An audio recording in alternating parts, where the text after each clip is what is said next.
டே 17 பார்க்கலாம். அதுக்கு முன்னாடி டே 16 நீங்கள் ஆக்டிவிட்டி பண்ணிட்டீங்களா அப்படின்னு ஒரு வாட்டி செக் பண்ணிவிடுங்க. இந்த குகை, புகை, நகை, வகை, பகை இதெல்லாம் முடிச்சிட்டிங்களா? அதே போல் இதையும் சேர்த்து எழுதிட்டிங்களான்னு செக் பண்ணிவிடுங்க. கண்டிப்பாக நீங்கள் செஞ்சுருப்பீங்கன்னு நினைக்கிறேன். ஸோ நம்ம இன்றைக்கி டே 17 போகலாம். டே 17 வந்து ஓ வரிசை, ஓ கிடையாது, ஓ வரிசை. இக்கு ப்ளஸ் ஓ கோ, கோ கோ வரிசைக்கு எப்போவுமே கால் எழுத்து வரும். அதுக்கு சின்னதாக சும்மா ஒரு எக்ஸாம்பிள் சொல்கிறேன். ஃபஸ்ட்டு கோனாலே நம்மளுக்கு டக்கு ஞாபகம் வருது கொக்கு. ஓகேவா? கொக்குக்கு வந்து வாய், பெரிய வாய் இருக்கும் இல்லையா?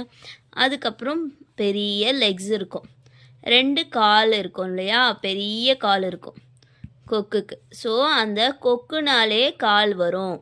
அப்போது கோக்கு என்ன எழுத்து வரணும்?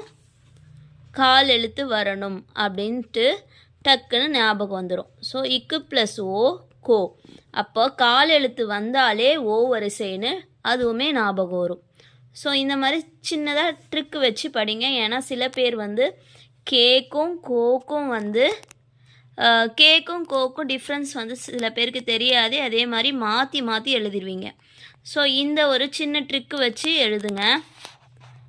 இங்கு ப்ளஸ் ஓ ngோ, இச்சு ப்ளஸ் ஓ சோ, இஞ்சு ப்ளஸ் ஓ நோ, இட்டு ப்ளஸ் ஓ டோ, இன்னு ப்ளஸ் ஓ நோ, இத்து ப்ளஸ் ஓ தோ, இந்து ப்ளஸ் ஓ நோ, இப்பு ப்ளஸ் ஓ போ, இம்மு ப்ளஸ் ஓ மோ, இய ப்ளஸ் ஓ யோ, இரு ப்ளஸ் ஓ ரோ, இல்லு ப்ளஸ் ஓ லோ, இவ்வு ப்ளஸ் ஓ வோ, இள்ளு ப்ளஸ் ஓ லோ, இல்லு ப்ளஸ் ஓ லோ, இரு ப்ளஸ் இரு ப்ளஸ் ஓ ரோ, இன்னு ப்ளஸ் ஓ நோ, ஓ கோ, ஓ கோ கோ கோ கோ கோ அப்படின்னு சொன்னோன்னா கோ எழுத்து வந்துடும்.